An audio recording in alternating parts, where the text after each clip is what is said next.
transnational networks and agency in the making of Buddhism, 1900 to 1959. For her dissertations, I'm so curious to know more from the University of Leiden. She did produce a wonderful job, closely and analyze the role of Chinese descendants and various networks, including the Western and Asia agents in the process of the making of Buddhism. In the late colonial Indonesia and onwards, her work is among few that brings Indonesia into perspective in the historiography of Buddhism in Southeast Asia and global Buddhism perspective. Her topic of interest include transnational Buddhism, history of Buddhism in Indonesia and beyond, woman history, Chinese religion and Chinese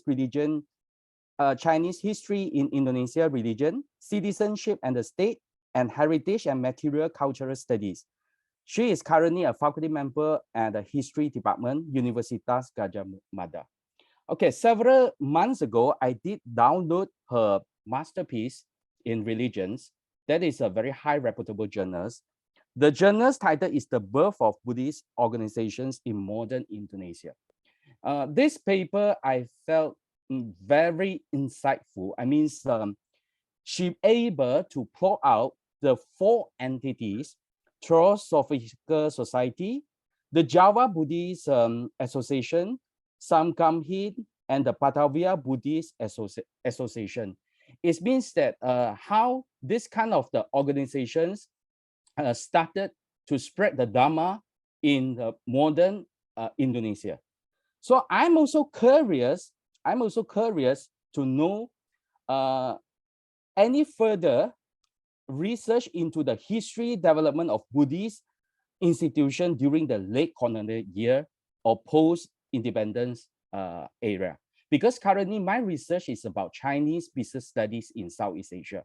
I did publish a paper in Southeast Asia that is about Chinese business in Indonesia and Malaysia. I found out during the colonial or the post-colonial, there is some sort of the policy, for example, the Order Baru policy, in order to distinguish the Chinese group into Totok that you mentioned in your paper, Dr. Yulianti, and the other one is Peranakan.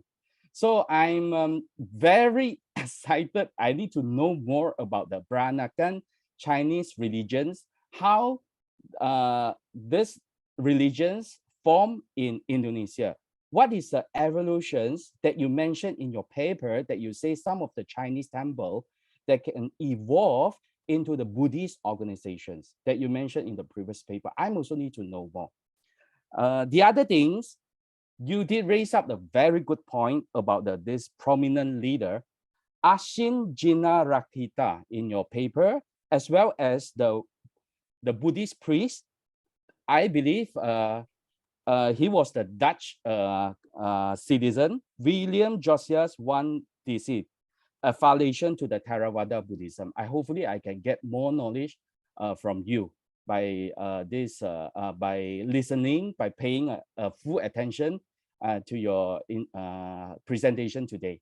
So okay, I think today's presentation is just left for 1 hour.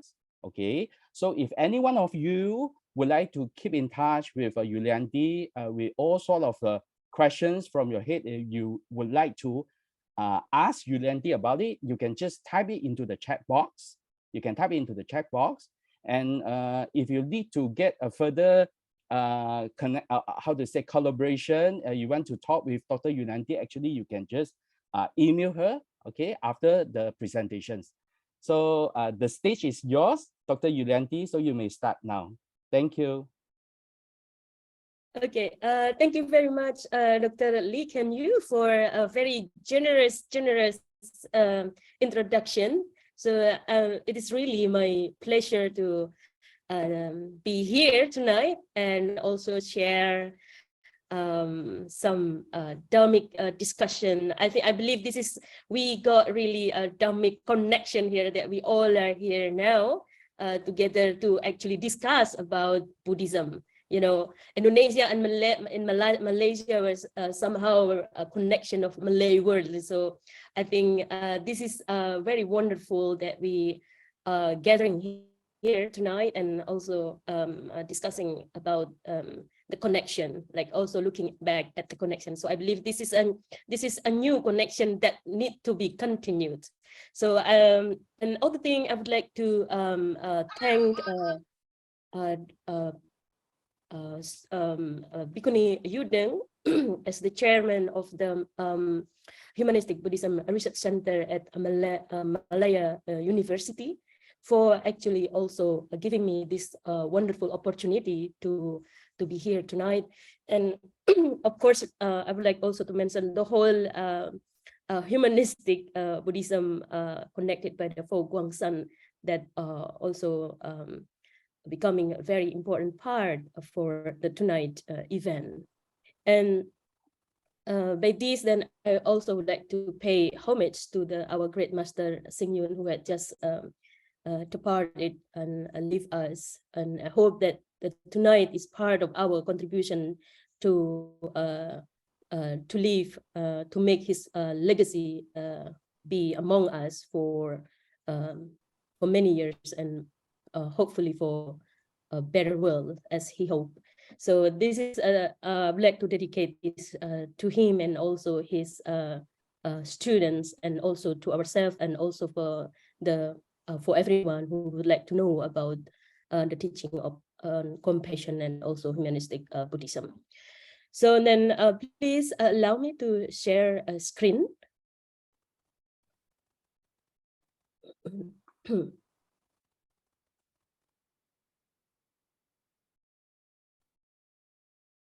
The first thing that I would like to say when we are talking about humanistic Buddhism in Indonesia, tradition and transformation, this is something that really, really new for even myself. So I haven't done any research about humanistic Buddhism before. So and this is going to be just it is just I have a humanistic Buddhism in Indonesia, and for that I think it's also worth it to share with all of you how I did encounter how did I make a connection with the humanistic Buddhism that led to this work. So I really like to do some to take a note on the fieldwork or my encounter, especially when my encounter bring to a new study or connected with my study. So my first encounter with the humanistic Buddhism in with the topic of humanistic Buddhism in Indonesia is actually happened last year in June, when I received WhatsApp message from Li Meijing, who actually texted me and asking that whether I can actually join to a program that was organized by ITSI. Everything was very new to me. I did not know what ITSI was and what humanistic Buddhism was. So I asked her what kind of contribution can I make to the society. And as she asked me about the history of Buddhism in Indonesia. So my eyes was lightened up, because history of Buddhism in Indonesia is my expertise, and I was really, really happy that I can share to a new community. So it led to an invitation to meet with Abbas and also Venerable Rujind. And then the meeting took place at Wihara Giri Wirya GVA in Magelang, Central Java, where we actually meet and discuss about their program. And then another invitation that I received was another request to teach a class, the class that was organized by the by the Fo Guangsan that was actually organized in Central Java in Magelang as well. And that from that connection, from one connection to another meetings, from another to another meeting, actually led me to Professor Yudeng, who actually really make me interested to do a research about humanistic Buddhism in Indonesia. So at that time, actually, my question was where to begin, because it was something very new to me. So I was wondering about, kept thinking about where to begin to actually start talking, researching and writing about humanistic Buddhism in Indonesia. Where should I meet a community who I should talk with? But then that question actually reminded me to the meeting, to the first meeting, to the very first interaction with Limei, and then also to Abbes, and also to Ruying, and then to the class that we had planned. So I said, why don't I start from there, like talking about what are they doing and why is it? So this is just a glimpse of our meeting, my first interaction with Fo Guangsan Bhikkhuni. There is here a Venerable Abbas, a Venerable Yujiang. Please pardon me for my incorrect pronunciation with the Mandarin name. I'm still learning. And then also the Venerable Ruying, President of the BLIA. I believe all of you are familiar to her. So this is where I will start actually discussing about the humanistic Buddhism. And this is also going to be on my record, like to help me actually begin to discuss about the humanistic Buddhism. Because all along when I was talking to Venerable Ruying and also Venerable Xian Zhao and Venerable Hua or Venerable Sasana, I think it is easier the Pali name for me, for his name, that all these are actually covered with the intention of the humanistic Buddhism. So cannot be separated from there. So then I can say that this is actually the preliminary study on humanistic Buddhism in Indonesia. The very, very first touch of my work on the humanistic Buddhism. So I would like to begin with the question. So this is the question that I asked to myself and later like to apply on my research is, what is humanistic Buddhism? So I started with a very basic question. And then how does it come to Indonesia? And what kind of activity does it has? And how does it build interaction with Buddhists in Indonesia, Buddhists or Buddhism in Indonesia? And who are the people working on this? Or who are the members? And why Indonesia? And of course, since I'm a historian, I always ask about when. So since when that this humanistic Buddhism actually emerged in general and also later in Indonesia. And all of this, when I start doing the research, I really thankful to the previous studies that have been done on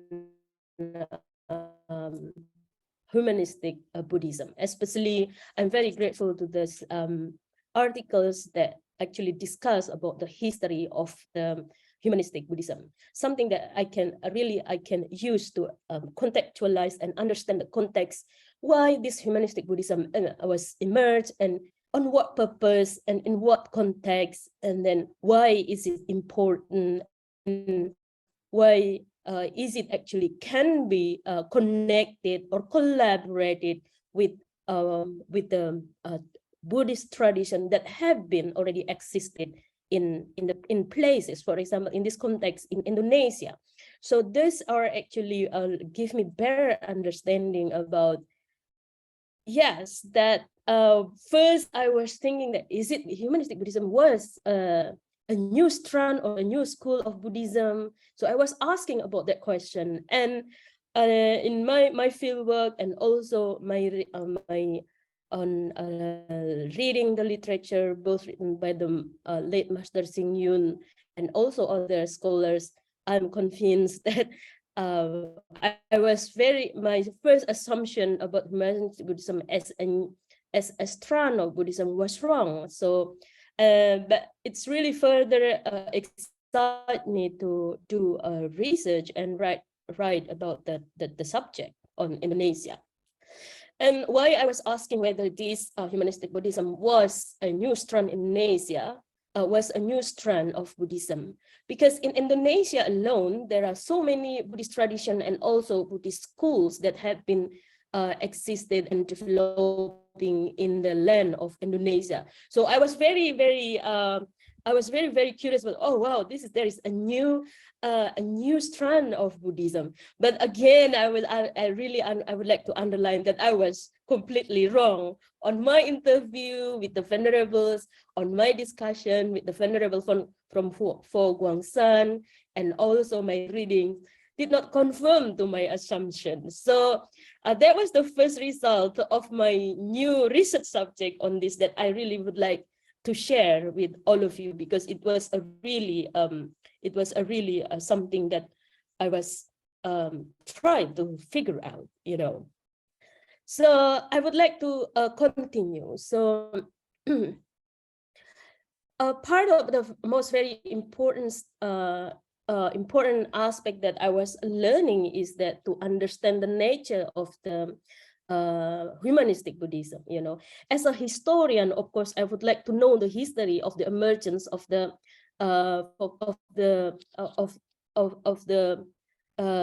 term humanistic Buddhism. How did it come, and who actually introduced it, and in what context, and why? Why did humanistic Buddhism actually was important for Master Xing Yun to actually introduce and become his one of the most powerful teachings, to his students, and that he would like to actually spread this to a lot of places, which now actually already in 5 continents, the representative of the Fo Guangsan, all actually becoming the agents of the introduction of the humanistic Buddhism. So I look back to the literature about how that this humanistic Buddhism was actually rooted to the social problem, that it was a way to address a social problem that Buddhism actually took attention on. So for the world of Buddhism, we go back to the history of China in the 17th century, where there was a social problem, that the Buddhist society at the time actually took attention on and wanted to take care of it. So the ritual, starting from the rituals as a serious problem that occurs there, where the community of the monastic community paid heavy attention on the rituals. They dedicated a lot of time in performing rituals, but with very less and little attention on the value of Buddhism itself, on the teaching of Buddhism itself, so that it gives us an impression, I think, to make it in a more understandable way, that the value of Buddhism was actually covered with the rituals, So ritual in somehow was not bringing the Buddhist value. And the other problem is that the commercialization of these rituals, where the monastic people, the monastic member were engaging a lot on the rituals, and then they're getting much of I think it can be considered as sort of a donation or contribution from the people who actually ask them to perform rituals. So this was the problem that occurs in around 17th the century. So, and that the Buddhists and the Buddhist society, especially the monastic member, have a different also have a different views. There are members who are doesn't mind that things are going on, like, you know, the rituals perform, and also the commercialization of rituals being performed. There was no problem, but there are also monastic members, monks, who actually think that that is need to be corrected, and that need to be that Buddhist value need to be included in that.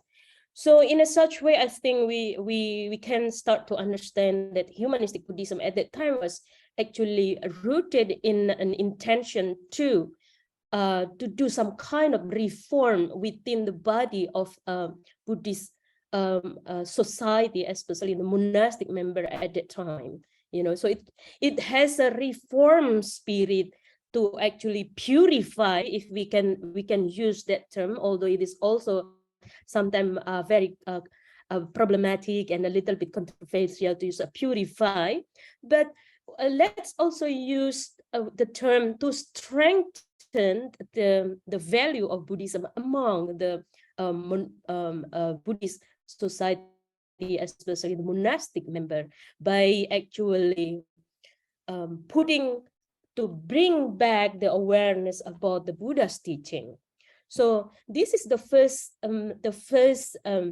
thing that actually make the humanistic Buddhism later becoming important when we ask why humanistic Buddhism. So we are not only talking about the problem today. So humanistic Buddhism has really a long history about reforming, about guarding the practice of Buddha's teachings in a long period of time.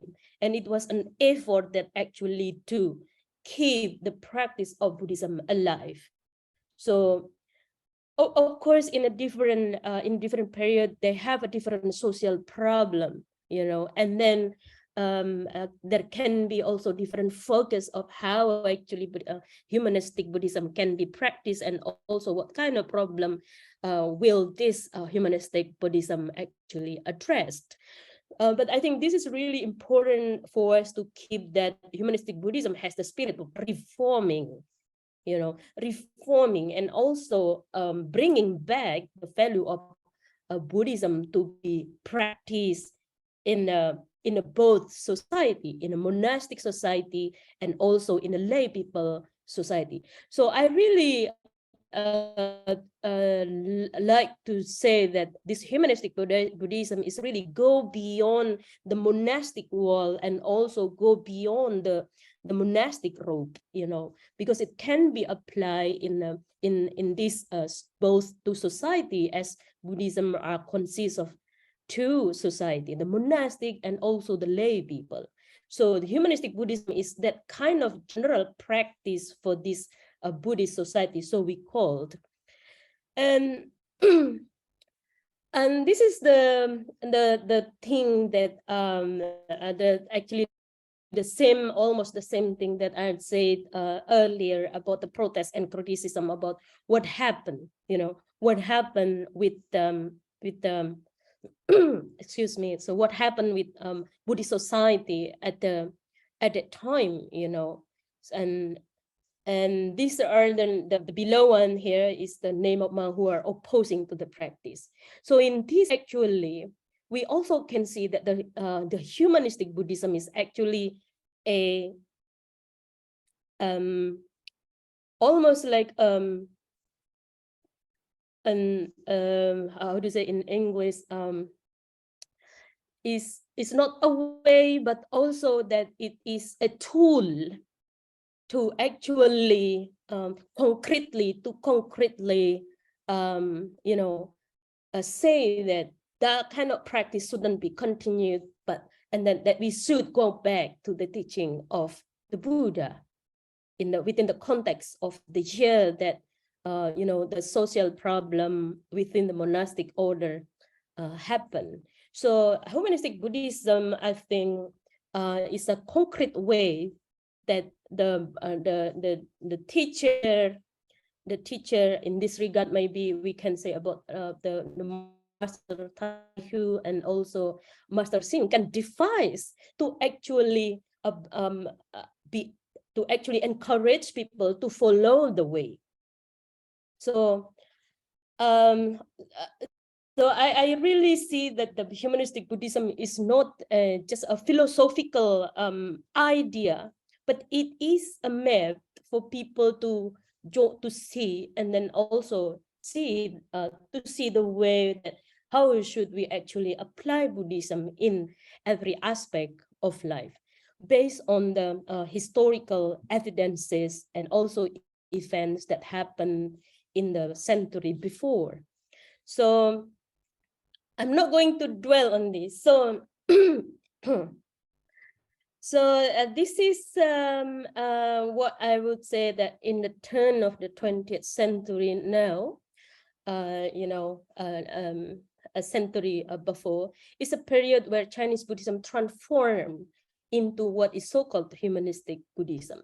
So we use the word transform and also reform, reform to indicate and signify that humanistic Buddhism was actually oriented to bring change from the to the heavy rituals that actually overlook the Buddhist value, to again bring the Buddhist value into the practice that includes rituals. So that's actually what later on we can see how Master Xing Yun, in developing this humanistic Buddhism, he did not completely reject the rituals, but then he also emphasized the value of Buddha's teaching to be taught at the same time. So he seems like to find a balance between these two. So not to be too carried away with the rituals, and the problem that can be followed, and but also to give us more attention on the teaching of the Buddha and the values, Buddhism value into the practice. And then later on, it become widened to the all aspect of the life.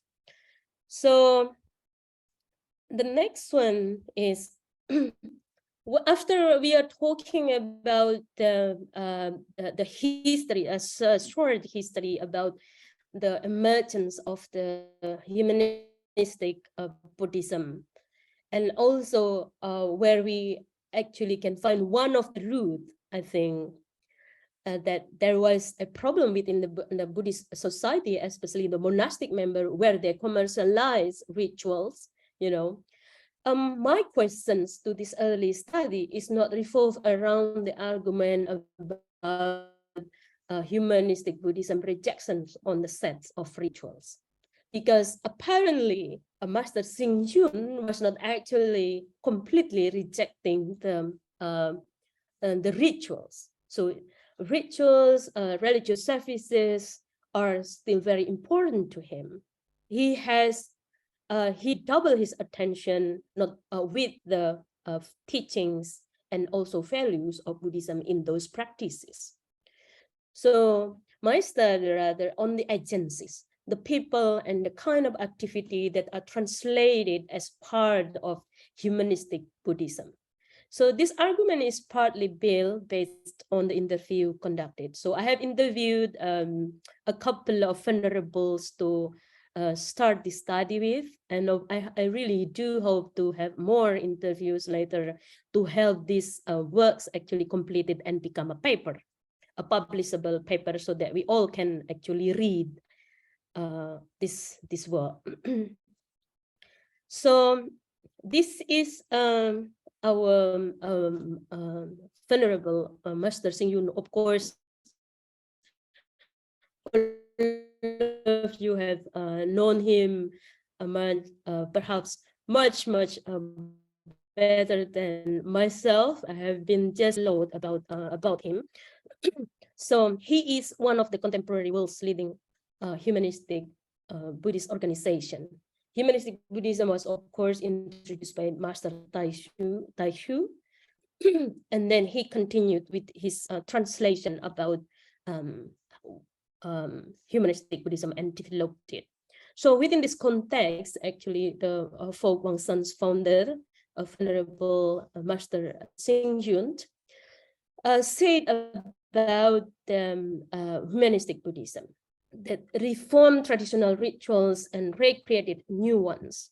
The organization emphasizes the dharmic aspect of rituals and paying greater attention to the importance of benefiting the living, thus revitalizing the sacredness of rituals and solemnizing rituals performance. So I think from this, what he is actually defined about the root of the so-called humanistic Buddhism was really something about reformism, that he really understand about the need of doing this reform of practice within the monastic order especially, and also later on spread to the go beyond the what I call as beyond the monastic wall.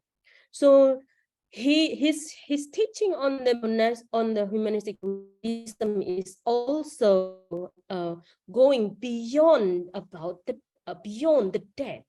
So it is actually teaching about the living, about benefiting the living, people who are still there, who are still living. How should they conduct their life, and how do they have to be to give a benefit to the other living being? So I think this is also interesting. If any of you are actually working about the idea of death in Buddhism, the discussion about death is apparently, from the perspective of humanistic Buddhism, it's not about the death, it's about the living. So that the dead are start of it's more than just a start of a new life. But when you are conducting this ritual for the dead, you have to concentrate on the living. So it goes beyond to the dead. And from the perspective of Master Xing Yun about this, with his perspective on humanistic and how actually this Buddhism can benefit us when we are discussing about the death in Buddhism.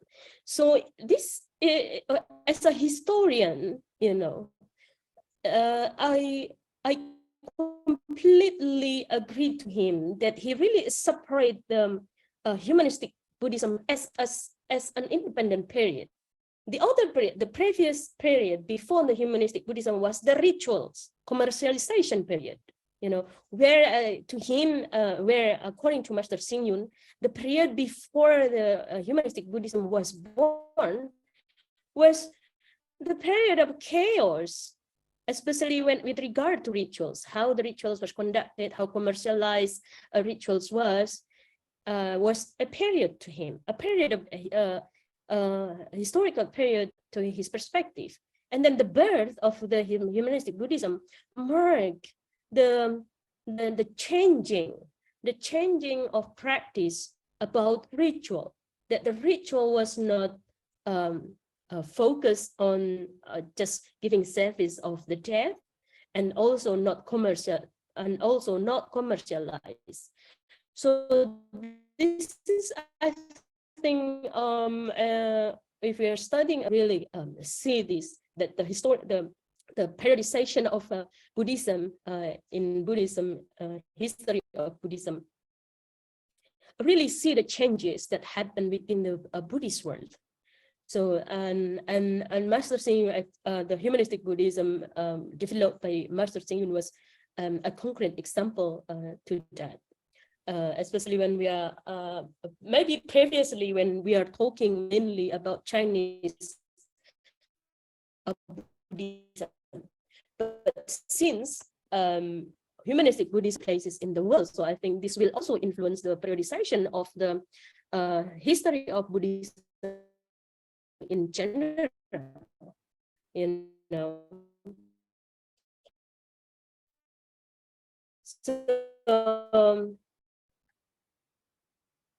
So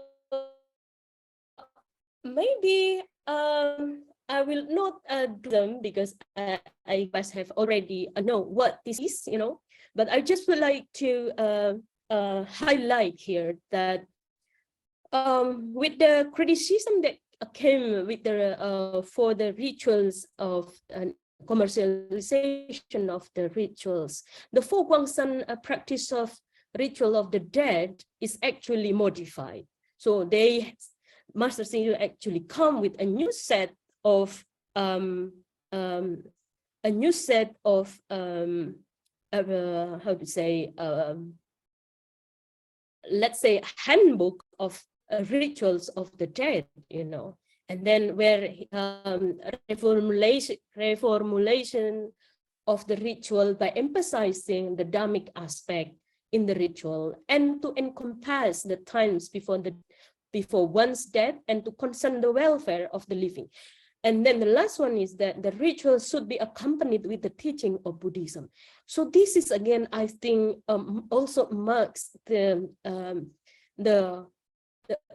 most of the historians really like to use the word revivalism of Buddhism, you know.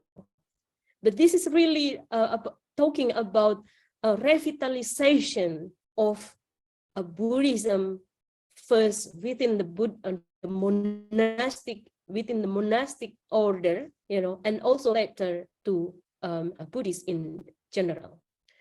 So with this section, I would like to conclude before I'm going to my fieldwork is that humanistic Buddhism was then a response to religious crisis and commercialization of Buddhism within the Chinese Buddhism historically. So the new perspective on ritual elevated Buddhism to religious practice for the benefit of the living. Such understanding is crucial in putting humanistic Buddhism into practice, teaching in society. So it is not, humanistic Buddhism is not about ritual practice. So it is about a practice teaching in the society. How to make Buddhism as a living practice in society. So I think that is the one of the core highlights. So this is just a how to say briefly. So what is humanistic Buddhism? Going back to my question about my research, is that we all can start with his handbook about humanistic Buddhism. So where he actually, in the very beginning, he wrote about 20 points that define humanistic Buddhism. I only write two here. So the first one is humanistic Buddhism inspires one to elevate oneself while at the same time actually promoting the idea to blend with others and aware about the connection with others. And then the second is implementation of the teachings of Buddhism into daily life, integrating Buddhist value in aspects of life, such as cultural publication, educational endeavors, Dharma propagation, and charitable undertakings, international propagation for the global Dharma. So all of this, I think, really also reflect the modernity of humanistic Buddhism. You know, earlier when we talk about the birth of humanistic Buddhism, we were brought back to the couple of centuries. And then now I think all of what he wrote here actually reflects some sort of modernity of humanistic Buddhism, where he actually emphasized about connection, networks, and then also actually the modern practices such as, you know, publication, education, and then culture. And that what is actually really wonderful here, Venerable Master Hsing was not talking about China. There is no word of China in that. That this makes humanistic Buddhism is very much plural, in a way that it was very very inclusive, you know, that he did not make this humanistic Buddhism very exclusively belong to the Chinese Buddhism, but it is become that he really there's a spirit to make this as a global teachings that everyone actually can learn from or can practice the teaching.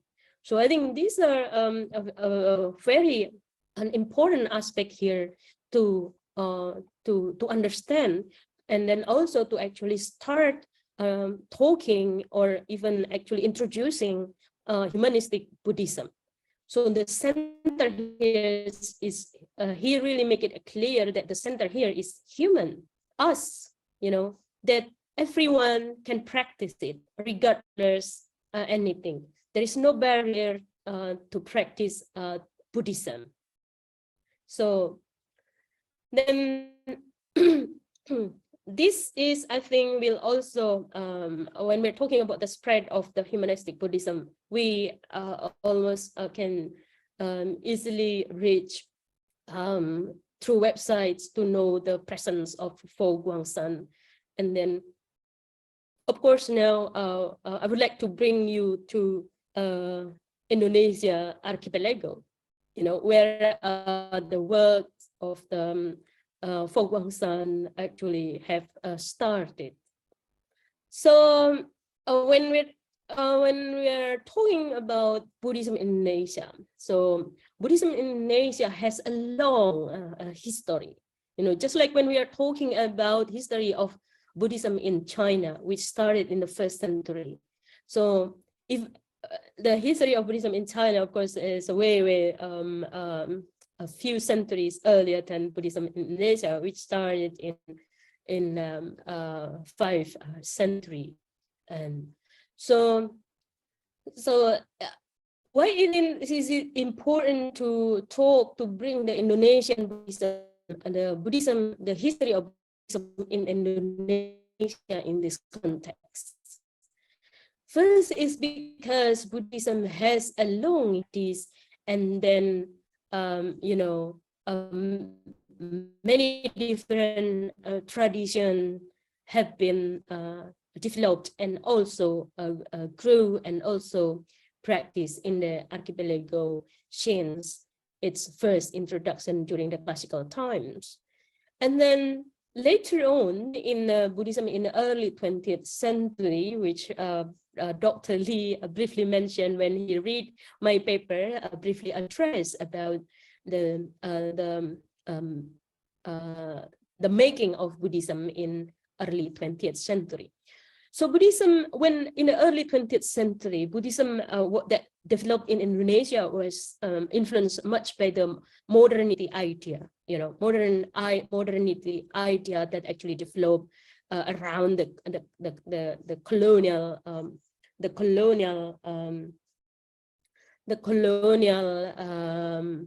society. So, and then when we learn about the history of Buddhism in Indonesia, the Buddhism was not just shaped in a brief of time. So in early 20th century Indonesia, there was also Mahayana Buddhism in Indonesia practiced by the Chinese society. We got a lot of Buddhist temples. We call it kelenteng. I don't know what is it called in Malaysia, but Indonesia used the word kelenteng for the Chinese temple. You can tell me later.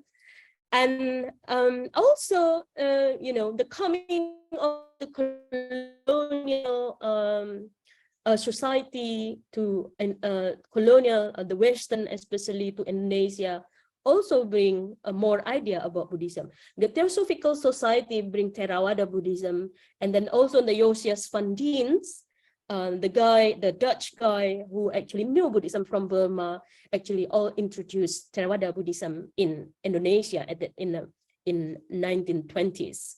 So there was these two Buddhism that actually there in Indonesia, the Mahayana and also the Theravada. And again, I think it is a little we can discuss a parallel problems in about when we're talking about Buddhism in Indonesia and also Buddhism in China in early 20th century. Is that the problem to purify Buddhism? So for the Peranakan Chinese in Indonesia, Peranakan Chinese is the Chinese descent that already lived in Indonesia for many centuries. They were starting to learn about Buddhism, and then they were wondering, what is then Mahayana Buddhism or Theravada Buddhism?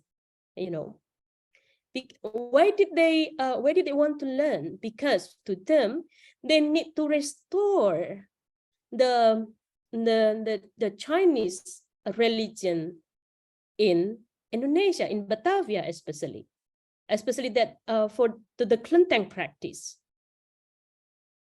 So there's this parallel discussion on the same issue that that actually going around within this religious world,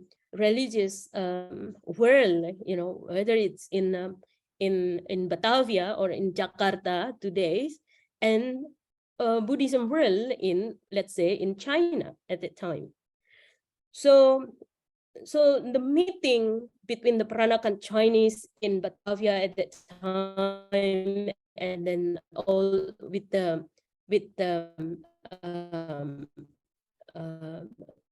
Chinese monk who resided in Kelenteng, you know, in Chinese temple, and then of course Yosias Fundis actually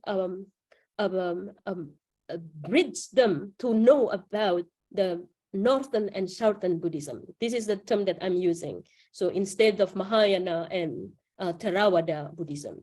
So these two have been associated in colonial times of Indonesia very closely. And they did not bother about the, they did not, there was no a sharp division of society. You know, when the Buddhist organization, the first Buddhist organization was established in 1930s, the member was just mixed. The Dutch Buddhist men, Josias Fundins, also active at giving speech at the Buddhist organization that was established by the Peranakan Chinese. And then the Peranakan Chinese also came to the Theosophical Society, and so vice versa. So there is this tight bond between these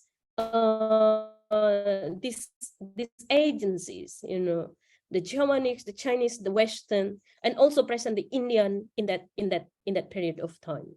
So at that time, actually, where in Indonesia, Buddhism started to become a practiced religion. And now we are going to move to this Buddhism after the independence period. So Buddhism after the independence period become very much diverse, you know, the Mahayana, the Theravada, the Buddhayana, the Tantrayana.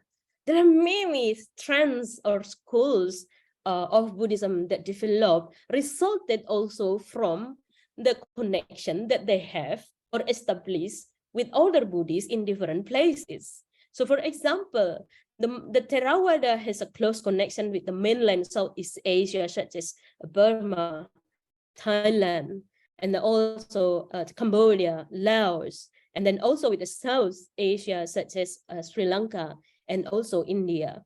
So they learn more and more about Theravada.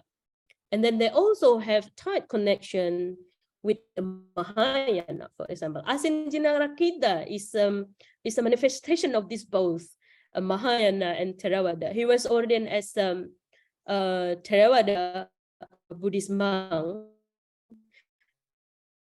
and before he was also a student of Mahayana. Historically, I think Buddhists as having a close bond with this strands of Buddhism. No on that sharp division we can read in a period of event and period, in the history of Buddhism in Indonesia. But what I would like to say here is how actually these schools have not been a problem in the beginning of the making of Buddhism in Indonesia. They were actually working together, just talking about Buddhism. And that there was no problem with that. So they were talking about just Buddhism. The division only come a little bit later after the post-independent Indonesia, Of course, when we're talking about the monastic society, it is very much clear they have different set of rule and different set of practice, which is what is that which is no need to be said, But on the level of practice, I think when we learn from our history that the schools actually did not bother about that. So this is the statistic of the Indonesian Buddhists. I tried to look for the statistic on the 2020, but I haven't been succeeded. So I just put up here the statistic of religious follower in Indonesia. So we can see here that out of the 237,641,000 people, there are about 1,700,000 something Buddhists. So this is actually a very small in number, but I think when we're talking about the statistic, it's of course it is official, but sometimes it is also not the absolute correct of how to say data, right? So and then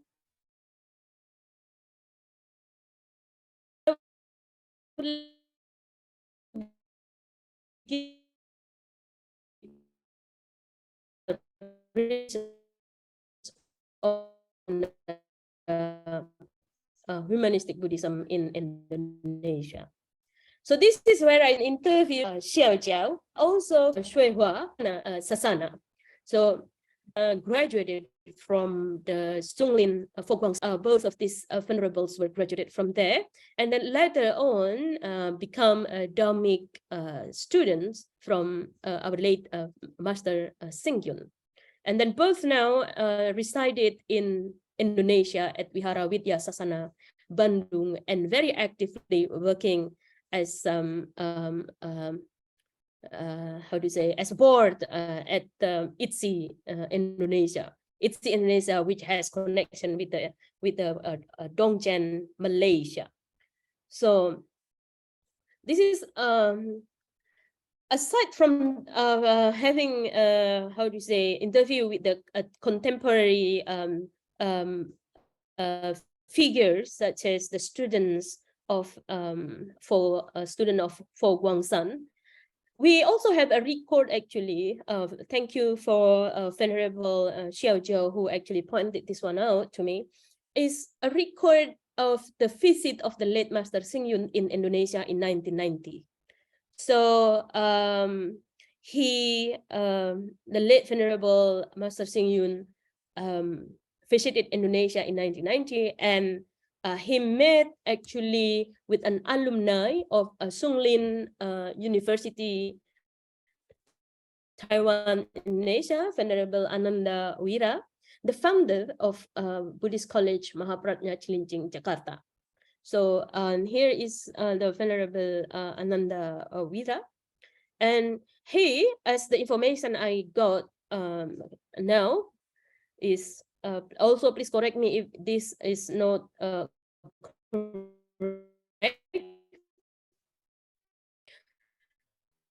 So Venerable Ananda Wira was the first Asian monk who, so many still not need to be known about this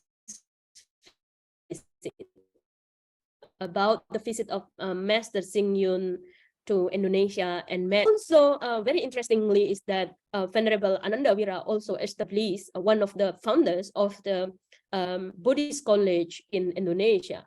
We can also assume actually with that whether it was he got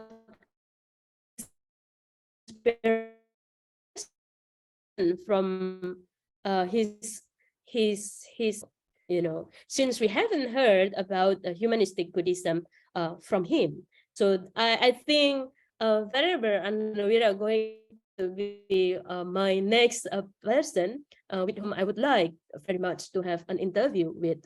So, and then another one is that the Venerable Xiao Zhao and Venerable Shuahua. This is my interview with him is revolves to my very basic questions about whether or not humanistic Buddhism is a new strand of Buddhism. So both of them said no, that humanistic Buddhism is not a new strand of Buddhism. It is Mahayana Buddhism. It is not a new branch of Buddhism. So thus it has been practiced all the way by the Buddhists in Indonesia. So what I think what very important here is that humanistic Buddhism actually can be already been practiced by the follower of Buddhism in all kind of schools of Buddhism, because humanistic Buddhism is not a new school of Buddhism. So I think that is the real important message that I really like to highlight, since the term humanistic Buddhism, when we use it independently, very easily make people to suspect that this is a new school of Buddhism. And then people who have been affiliated with Theravada or Mahayana would actually instantly reject the humanistic Buddhism. So I think this is the so I really tried to clarify that in my head when I was doing my preliminary research. So okay, excuse me. So because it's okay, so this is a part of the question by whom? Okay, I think I missed something. Okay, so when a student, so when we are talking about when this humanistic Buddhism actually started to be introduced in Indonesia. So this is started when the students who studied at Foguangsan Solin University actually back to Indonesia. So when they bring back the teaching, and then they don't label it humanistic Buddhism, and then so this. For this part, actually, I was suspecting that this is what happened to Bhikkhu Anandawira when he actually going back from Sunglin. So he did not explicitly discuss about, or maybe I haven't known about that about the humanistic Buddhism. So about the event is when it is becoming more concrete in 2020 when during the pandemic time. So when there is a set of program actually being implemented and also introduced to the people in Indonesia. So during the lockdown, where there is socialization, and then according to Venerable Hua, he was very friendly, and then he actually said, well, actually, when we're talking about humanistic Buddhism in Indonesia, it is a little bit late, So it is a little bit late, meaning that we only started in a very concretely in 2020. So when ITSI was also formed, and also a set of program was actually run. So by who, again, this will be like a student who were studying at the Foguangsan Shunlin University, and then also Dhammik student of Master Xingyun. So I was at the beginning, I wasn't really understand about student who studied at Foguangsan Shunlin University and the Dhammik student of Master Xingyun. So earlier I thought they were the same, but thankful to the interview, It helped to clarify that students who studied at Fo Guangsan Solin University is not always the Dhammic student of Master Xing Yun, but they both have the opportunity to learn from the master. So when we're talking about the Dhammic student of Master Xing Yun, based on the interview that I have conducted with Venerable Xiao Jiao and Venerable Shua Hua, they both almost say the same thing that I quoted. I was the only one. This is for Venerable Shua Hua when he talked about his journey to study at Sunglin University. He said, I was the only one. So I left for Fo Guangsan Sunglin University and then returned to Indonesia in 1999. And then upon my return, I slowly introduced to my lay followers to focus on practicing Buddhism in daily life. And nowadays, friends from Indonesia yet quite inable. They are still in a quite in a bubble. So not much of socialization. Now we hope to bring Buddhism in the life of the people. So I highlight a few keywords here to actually help me to understand what is important, what is the significant daily life, and then Buddhism in society. This is what I get, that what is meant by the humanistic Buddhism here is that Buddhism in daily life. It is not about how you perform, how many time do you perform meditation in a day, but it is about how you practice Buddhism in your daily life, how you bring Buddhism in your daily life, and then Buddhism in society, and also socializing it. Bring this to your society and your social interaction. So that is what is called as the humanistic Buddhism. And then the next one, by whom is the alumni of the Fo Guangsan Sunlin University, such as Venerable Anandawira, although he did not label or explicitly introduce and talk about the humanistic Buddhism. So since when then the humanistic Buddhism is practiced is more systematically and become a program? So based on the interview, it was started during the pandemic time, the COVID pandemic time in 2020, and then in collaboration with Dongjen Malaysia, and then the formation of ITSI, the Institute Dongjen Indonesia, was established.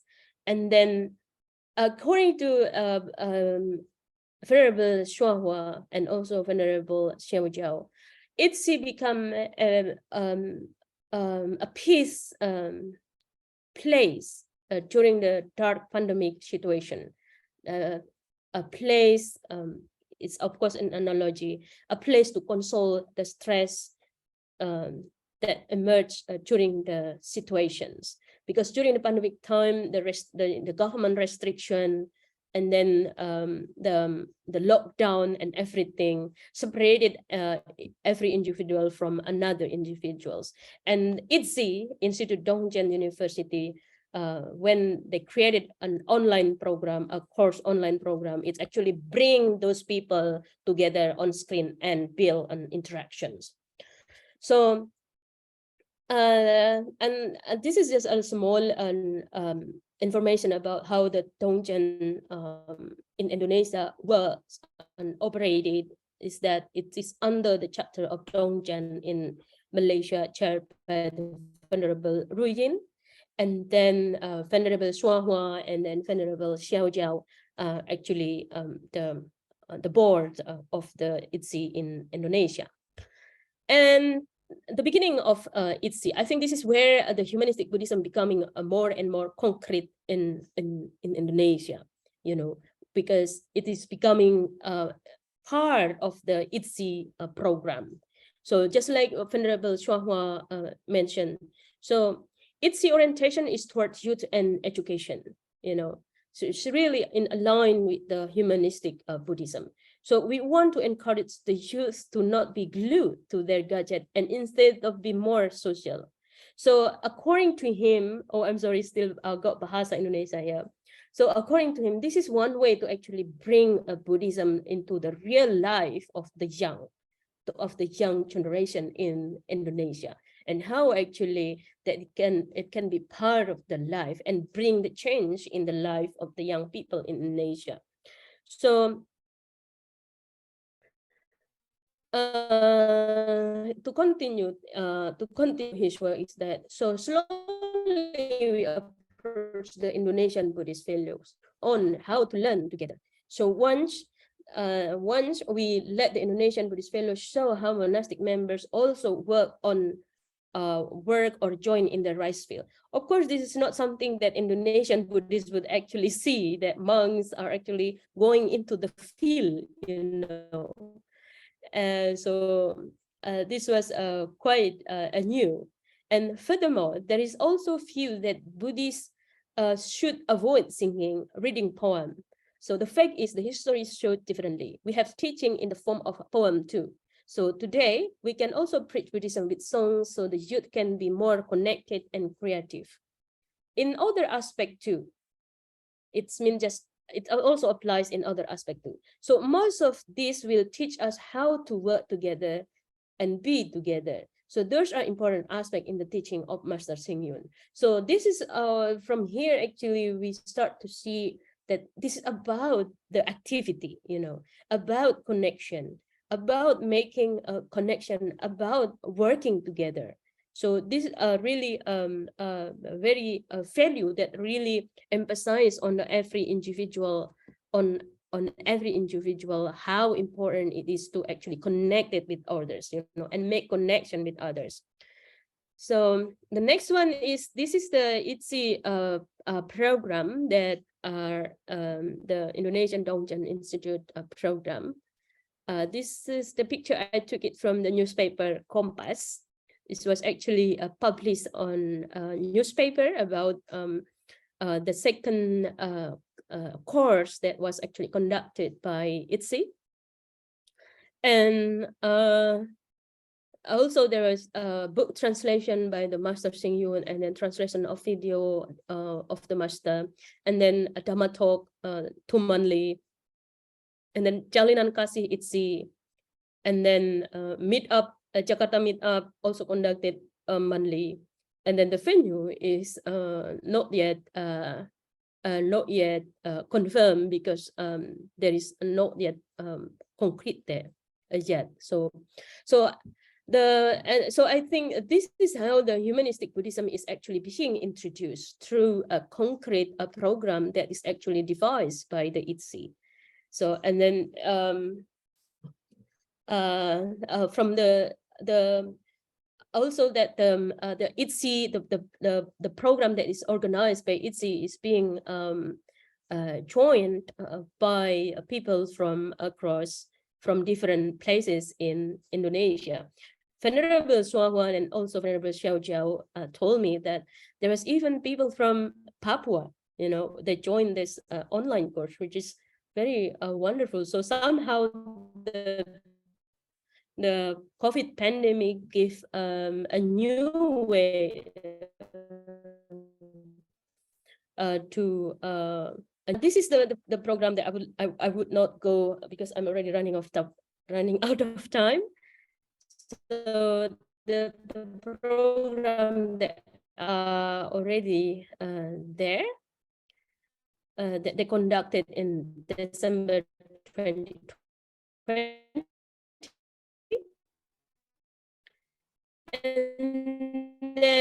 And this is the activities of the in the history of Buddhism in Indonesia.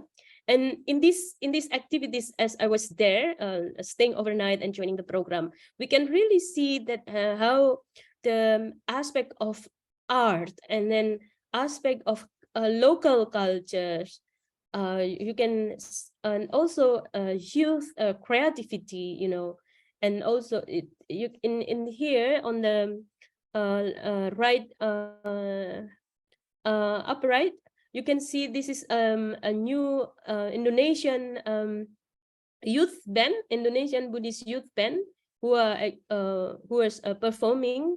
So everyone were singing along with them and was very cheerful and very happy, even the venerable. So it was very happy moment for us. I was there, and then here we can see our one of Indonesian artists actually doing a performance on Javanese wayang in here. And then here is the Indonesian the Javanese dance. And over here, it was on a Christmas night. So we were actually celebrating Christmas. So it was very unique even to myself.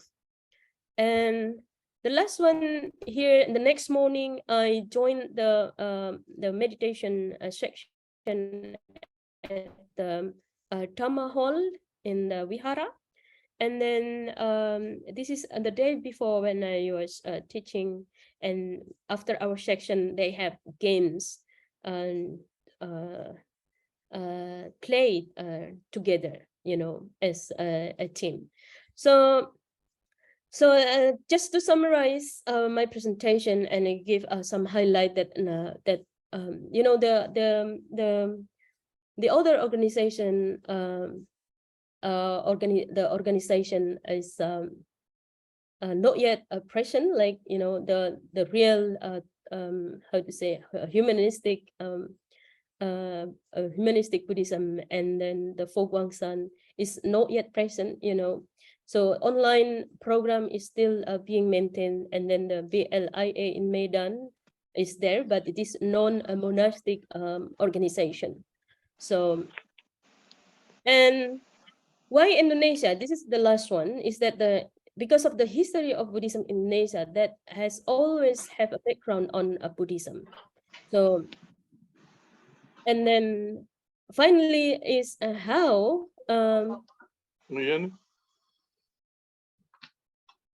Buddhism can be how is the interaction of humanistic Buddhism with Buddhist organization in Indonesia.